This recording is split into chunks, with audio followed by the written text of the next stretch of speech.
Hello, my name is Oatmilk. I've been modding WARNO since modding WARNO was a thing, which is not that long.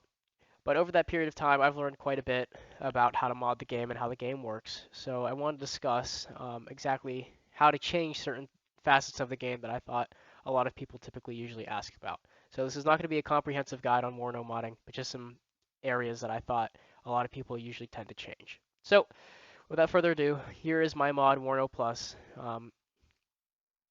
Again, I am not like the most skilled modder or anything like that, but I think I do know a decent amount about the game. So if you go into my discussion sections, I have a mod change list in here, and everything that I change in my mod, I'll typically well, I'm going to talk about in this video. So just click on that, the link's right there, and that's the document that I'm on right here. So includes all my changes. If you want to copy them, go right ahead, and then some snippets that I thought were kind of important. Okay, so what we're doing right now is going to talk about these topics that I thought were pretty important to WARNO modding. Pretty decent as far as complexity, nothing too crazy right here. All right, so first things first, we have point limits for multiplayer. So when I say point limits, what I mean is the conquest points, the max amount of conquest points you can set a match to. A lot of people tend to like this, especially for bigger maps, because they like to change the point values higher. Therefore, games go on a little bit longer. So once you go into your files for your mod, I'm not going to say how to actually make a mod. It's very easy. Just go to the modding manual Yugen provides you with. It's good enough. It's pretty comprehensive. So once you have your mod files all there, you can go straight into game data, gameplay, GFX, and go into this folder right here called constants. What you want to do is go into GDC constants right here, and then go scroll to where it says constants conquest right here. I know some of this is in French. I'm probably not pronouncing it right, so sorry about that. But what you want to do is if you want to increase or add different choices for max conquest points, you can just go right here and add as many as you like. I added 10,000, 20,000, and 40,000. So pretty easy to do. I'll show you an example right now. So if I want to add 50,000 as an option, I would do just this. I would 50,000 here, and then copy their French down because it's French, and I don't have that on my keyboard. And there you go. That's basically all you have to do, but one thing that you have to be careful about is you want to make sure that these values scale as you go up. I don't know if that's necessary, but I would like to play it safe is usually how I do these things. So as you know, if you just look at this, it goes 1,000 to 2,000, so you know the unit's 1,000, goes up by 300 here, goes up by 5 here. So if I want to go from 40,000 to 50,000, I just go off my past work. I know that that's 10 increments, which would mean 10 times 300, which is just 3,000. So this would become 16,800, and basically down here, it would just go up from 5 to that same increment. So it'd go 5 times 10, so this goes up by 50. Nothing crazy. So 230 MN, and then that would work perfectly. I could launch the game after you save it and generate it, and then you'd have 50,000 conquest points as an option. So pretty easy. Next up on the list of things, I have division assets. So division assets, and when I say that, I'm just referring to how to change the composition of choices you can pick from when you go to make a division. Nothing crazy with that, but there are some things to keep in mind. So game data, go to generated this time, gameplay, decks, division rules, divisions, and decks. Okay, so it's important to note these three. Decks is just the default decks Yugen makes. So you're really never going to touch that unless you change these. So all your changes are going to be in division rules and divisions. But if you remove a unit from a division and it's cited in one of the vanilla default decks, the game will freak out. So if you ever remove a unit, please make sure that you delete it from the default deck if that's also the case. You can just avoid that issue entirely by just never removing a unit. But anyways, make sure you have both of these open, division rules and divisions, because I'm just going to show you what each of like the values means. So, for example, you just have your MG team here of the Browning, right? This is in division rules. So that's pretty basic. It's just what it is. You have the number of unit in the pack, which is just 9. And when they say pack, they just mean the card. So you have 9 in a card. And then these are your values for veterancy. You have 0 at recruit, you have 0 at trained, you have 1 times this value right here, which is just 9, of course, at veteran, and then zero point 0.6 at elite. And that's just how that matrix goes up. And obviously 0.6, 6 times 9, which is 6, you'd have 6 at elite. Pretty simple. Nothing too crazy with that. From there, um, you would add these. These all get added into the main division's NDF. For instance, you have the 82nd Airborne here, and this is the entire all the options you have in the 82nd Airborne. And of course, this is part of the 82nd Airborne too. That MG team that I just cited is all in here. So these are just basically each one of these have their more specific data in the division rules. So pretty easy. Another thing to note in the divisions document is that you have your max activation points right down here as well. So you have 120. I changed it in my mod to 120 from 50 for the amount of activation points you have. So it just gives you a lot more choices when you have units. Pretty easy. Now, if you want to add, I'm just going to go over how to add a unit from another deck in the game, or not from another deck, but from another division into a different division. So you can just make it an option to pick from a different division. So let's go a little bit weird here. Let's go to the French armored division.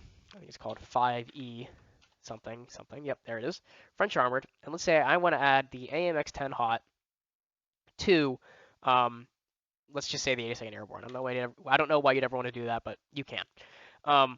You just have to copy that basically from there. You would just copy this piece of the AMX-10 hot from divisions.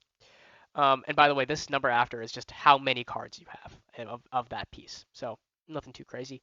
And then you'd go to the 82nd Airborne, and this is in the division documents, of course, or the divisioned NDF. And then you just put it right down here, and then add it in. Nothing hard about that at all.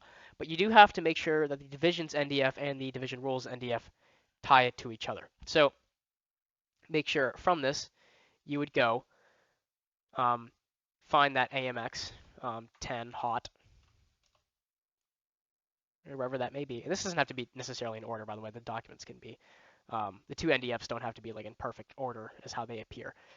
As long as they're in there, it'll compile it. You would grab the AMX-10 from this division, in this case the French Armored, and then add it to the 82nd Airborne so that they both tie up. Very, very, very simple. This is nothing crazy. Just make sure you do it right. You just add it right in there. So, and you can change whatever values you want off of any of this, and then including existing values. You can change it. If I wanted to give you 25 Kiowa Warriors, I could put that in there if I wanted to, but I don't want to do that. But anyways, there you go. There's your AMX-10 hot in the 82nd Airborne now. Very, very simple. Just make sure that it's tied up here in the divisions document, and it's tied up here in the division rules document. Okay, let me undo all that and move on to the next topic. Next up, we have the Mortar flight path. Now, this is just like a bug that Yugen said that they fixed, but didn't actually fix, and then just sort of never said anything about it again. It's been weeks since we've had an update, so maybe they will fix it in the next update, but maybe they won't. I don't know. I don't care, but here's how to fix it. All you have to do is just go in to your ammunition NDF, which is in your gameplay GFX ammunition. There it is. And find any one of the mortars. So I'll just give you an example. 2S12, that's the main Russian mortar. And just go through here and look at these two values, flight time for speed and distance for speed. I guess that in their code, they compile these two numbers by dividing them. So go like meters divided by the flight time, which I assume is in seconds, so you'd get meters per second. But basically, just look at what I have, copy those numbers for that, mortar. Here's like the smoke ammo as well. Just copy that as well. Put it in the flight time for speed and distance for speed, so change it to whatever this value is that I have right here, and it'll work just fine. It'll fly more level, like how it does in Wargame Red Dragon. So that's a really annoying bug, and honestly kind of not game breaking, but it's just annoying that I wish Yugen would fix, but I fixed it here. So there you go. It's also fixed on my mod if you want to play that. Next up, you have unit stats, including for deploy. So I just said for deploy because it's just one of the modules you can pick from, but the unit descriptor is in the GFX section of the generated gameplay area. But let's just say you wanted to talk about the Sheridan. You would just look up Sheridan. I'm using Notepad++, by the way. I think it's by far the best option. But I gave the Sheridan forward deploy because you had like skid loading or skid dropping, I believe, back in the Cold War with it. So just some of the big categories to hit on here, or modules rather, within the unit descriptor is the fuel. I think that's sometimes people like to change that. You have the transportable and transporter pieces. You need to change this since the Sheridan is, as you know, in the game, not a vehicle that can carry people. I would grab, if you wanted to make it, I don't know why you'd want to do this, but if you want to make the Sheridan carry people, you would just grab a transportable module from something that does carry people, put it in there, and then make sure you grab the transporter section from a unit, which I will just show you really quick. Let's just say the M2A2 Bradley. Here's Bradley. They have a other module that you'll have to add in next to the in the Sheridan's thing called the transportable and transporter. So if you wanted to carry it, if you wanted to carry a half-man squad, just copy this entire thing and just paste it. Well, you'd have to paste this in as the transporter piece, and then you'd just replace the Sheridan's transportable module that it already has in with this as well. So we put both of these in there for the Sheridan to make it be able to carry people. And then to make sure that the buttons is there for it to unload, you have to also grab the orderable and order config from this. They're all the same. It means the same thing. So that's pretty much all there is for that, for making something a transport. Another thing to hit on, some other big areas, is the production. There's more things to change in this, of course, but in this unit descriptor file, but there is also the command points, which just means how many points it takes to deploy it. That's right there for you to change. So I could change whatever this is to like 5,000 points to deploy it. Don't do that, but that's how you would change it theoretically. You also have the fuel in here as well. I think I already mentioned that. There's your fuel. Some people like to change that. Another big one is how fast something moves. You can change that as well, right in this unit descriptor file. Let me go up a little bit and make sure I'm still recording. Yes, I am. Great. But go up, and here's your max speed. And that's how you would change how fast it moves. There's a couple more things that you have to worry about. Another thing that I like to change is seed-wise. So let's think of a seed plane. The Raven, right? So you have your Raven right here. This is sort of airplane-specific stuff for seed aircraft, but I thought that the range at which it saw a seedable target was kind of low. So I changed that by just changing your specialized detection range. So I changed it to 90,000 meters in my mod, right there. Oh, I'm sorry. I did not change it. I used to change it, but Yugen fixed it. But it's right here. You would just, if you wanted to make them see like 2,000 meters away at other seedable targets, so that would pop up on your screen when the aircraft is 2,000 away, you would change it right there. Okay. That's that. And there's more things to change as well, especially with aircraft. Like, for example, you have how high it flies, how fast it pitches around, and its agility, your agility radius right here. That's all that kind of stuff. Make sure if you want to change the Raven to have like the agility of an Su-27, just look at the Su-27's agility radius and then just put it in here. So that's just kind of the mindset you should be thinking about. Okay, moving on. We have transports, and I already mentioned how to do that, so we can skip that. Infantry weaponry. Infantry weaponry is one of the more annoying ones, so I gave like more AT4s in my mod to a lot of people, and like law 80s and all that stuff, all that good stuff. But I'll just use an example here. To change the units, what the infantry unit is carrying, so what its weaponry is, you have to change its weapon descriptor first. So this is so that the actual change between, say, a law and an AT4 happens. All you have to do for that is just go to files and then open up the weapon descriptor. Now the weapon descriptor is, you'll start to learn this as you go. It's just sort of what a unit has as its weapon. So let's just go to the Rangers. I changed them to have um, the Carl Gustav a while ago, because I thought it would be nice for them to have it like they did in War Game. So here's your Ranger team, and here's their salvos. So they have 80 salvos per se of their main weapon, which is just their M4 carbine, 160 salvos of, I believe that's probably their machine gun. Yep, so there's their M249. And then they have 4 rounds of the Carl Gustav, which is what I gave them. There you go. This should also be Carl Gustav, by the way, this fire effect. But all you have to do is, if you want to give them the Carl Gustav from the AT4, you just type in the Carl Gustav here and the Carl Gustav here.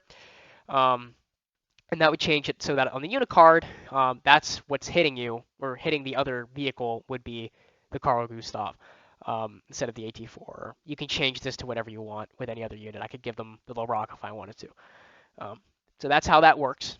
Pretty simple stuff, but that's only half the battle, unfortunately, with changing the aspects of a infantry and what infantry weaponry and what they carry. So to actually make sure that they visually carry the Carl Gustav, you have to do another thing.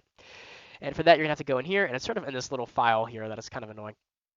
It's not in the main dump of other files, but you have to go into Infantry, or I'm sorry. Yep, I'm sorry. That is right. You go into Infantry, you go to Generated Depictions, Infantry. You just go in here, find our Ranger team. Here is, I don't want this, I want the whole Ranger team. Hold on. Don't want that, I don't want that, I don't want any of that. Yeah, this file is like humongous, by the way.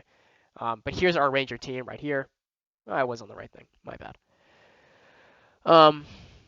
And you would basically go in right here, Rangers _US, and then change their model file to the Carl Gustav in my case. So now they have the Carl Gustav, and then change the fire effect of that to the Carl Gustav down here. That's pretty easy stuff. Nothing to really think about too heavily, but that's how you do it. Very linear, very nice process. Okay, moving on. We have, oh, and I forgot to mention forward deploy. Forward deploy is just a module. If you want to give something the ability to forward deploy, it's just a module in unit descriptor. Just go back to that real quick. I know this is off topic, but let's say the Sheridan. I gave the Sheridan skid loading. I think I mentioned that already. But if you wanted to do that, you would just go all the way down here to the very, very bottom, and you can just copy in a deployment shift from another module, from like any other module, and then just change it to whatever you want that deployment shift to be. There you go. Pretty simple stuff. It becomes very easy as you get more familiar with doing it. All right, I already mentioned infantry weaponry, so now I want to move on to division slot matrices. It's very easy to change. You just have to know where the hell it is, because it's honestly kind of hard to find at first. So all you have to do is game data. Just go to gameplay, decks, and then you go to division cost matrix. From here, if I wanted to give, I'll just do an example because I think the easiest way to learn this is just from an example. By the way, this is like all of Yugen's other decks that they're planning on making. So, yeah, take that as you will. You can give them, if I want to say give the third armored another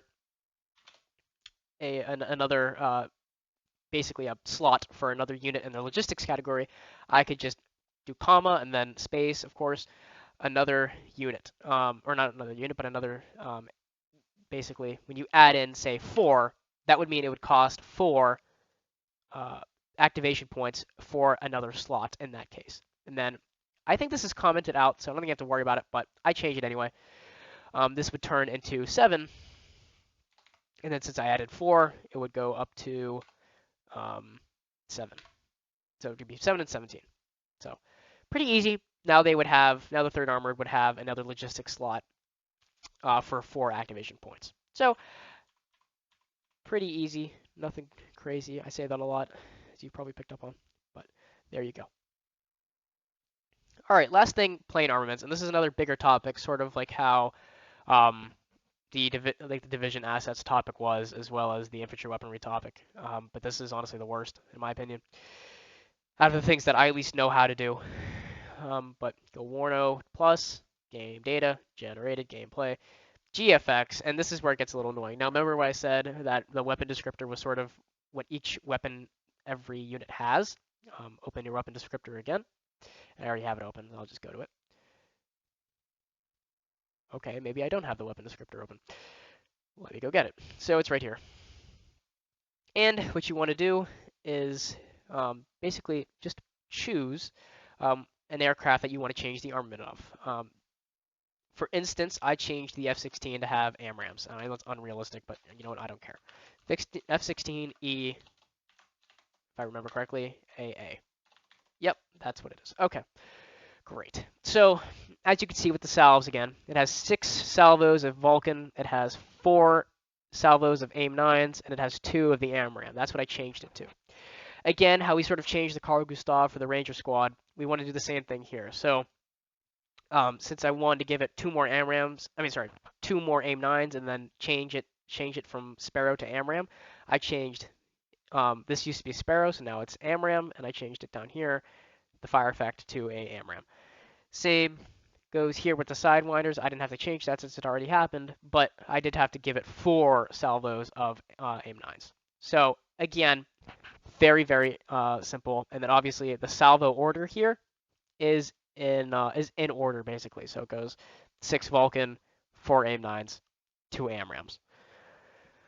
Okay, now as it was for the Carl Gustav's change with the Rangers, it's kind of only half the battle. You have to now change the actual depiction of the F-16, and how you do that is not in the depictions, although it should be, but it is right here in the generated depictions missiles. So missile carriage is what you want. Now I have to look through it here. And this is, I have like a photo of this on my little document as well that you can find on my WARNO mod Steam site. But what you want to grab is generated depiction for, my god, if it takes me 10 minutes to find it, holy heck. All right, missile carriage depiction. This is what I want. You go to here, and you would look up your F-16 EAA again. Right here, boom, super easy, but this process, when actually coming to like add in more sidewinders, is honestly kind of a pain in the butt. As far as the change from Sparrows to go, I'll just change it back to Sparrows just to show you, but as you would see right here, you kind of have your F-16's, citation here. And then you would just go in. There's 2 topics you have to change, or 2 areas. You have your sub-generators, and then you have your just another sub-generators. I don't know why you have to do it twice, but you do. They work a little bit differently too. But I'll change it back just so that you would see it. But all you have to do is just go aim 7, and I think that's all you actually have to do. So it would just be aim 7 for this slot, and get Notepad++ if you're gonna model it, because it is so much better. Aim 7 as well here. So now these would be aim 7 Sparrows instead of AMRAAMs. Oh, and one note, Yugen is extremely, extremely bad with their consistency when it comes to naming stuff. So like, as you can see, it said aim 7 here, right? Or I'll just make it so that it autofills. Just says aim 7 here, right? In another case though, it'll say, when we go down here, it might say aim 7 down here again though, hold on. Yeah, it says aim 7 here, but when we get to a different file, it's going to say the actual full name. It'll say Sparrow at the end, I believe. So just be careful, and honestly, this is just another reason to get Notepad++ for WARNO modding, because you absolutely need it as far as autofill goes, because you're going to have to like mix around citations and stuff, and if you get it wrong, the whole compiler will just die, and not give you a vague reason why. The bug outputs are not always the most helpful. And then, of course, for our adding of sidewinders, we'd want to go in, and it only has 2, obviously, defaults. You'd only see this, but I had to add in 2 more down here, and then you have to increase the missile number by its starting. So it goes 0, 1, and then I had to add in 2 and 3, and then you had to go from the indexes to 1, 2, 3, 4. Pretty simple stuff. That's all there really is to it. Um, Again, though, that's half the battle. And this works the same way for bombs, by the way. So if you want to add in bombs, sometimes they have like times 6, times 3, whatever. You have to be a little bit worried about that or a little bit conscious about that. But that's how you would do it. Same sort of way that we're doing it right now for the missiles. And same files as well. But you also have to go into missile carriage and go back to our F-16. You also have to change it here. Remember what I was saying about it only said aim 7 Sparrow? Watch this. And when I go here and put in aim 7, I believe it'll just say aim 7M. See, there's an M on it. It wasn't there before on the other file. So that's why you need to have Notepad to sort of autofill things for you. Because if you put aim 7M on the other file, it would just lose, the compiler would just lose it. So this is missile carriage. We were just on missile carriage depiction, but now we're on missile carriage now because we have to change it here as well. So I wanted to give it more aim 9, so you have to change the count here to 4. And then I only had to change this to AMRAM, okay? And then you have to go down here and just make sure you change the count to 4 and the count to 4 here as well. All right, so I'm sure a lot of you will have questions. If you have questions on how to do other stuff as well, feel free to comment. I'll just, upload a new video with other demonstrations of how to do certain things. If it's not some of the stuff we covered right here, again, my mod's called WARNO Plus. If you want to look at my changes, go right here. You can copy whatever you want. I don't really care. Yeah, so all of that. And one thing that I will say that I do not know how to do very well is the whole when it comes to the user interface. That's its own area of modding in itself that is honestly pretty damn hard. So I do not know how to do any of that. So that is just sort of outside of my league. But any other questions for ascertaining to bug fixing, ascertaining to changing units in general, I should be helpful for. So just comment if you have any questions as far as that goes. And then if I don't get back to you, make sure to look in Discord, under the Yugen's Discord, and go into the modding page and ask somebody else because they typically there's a lot of people in there, a lot of modders that are smarter than I am that know what they're doing as well. So hope that answered some of your questions when it comes to some of the more intricacies of WARNO modding. I hope you enjoyed. Have a good one.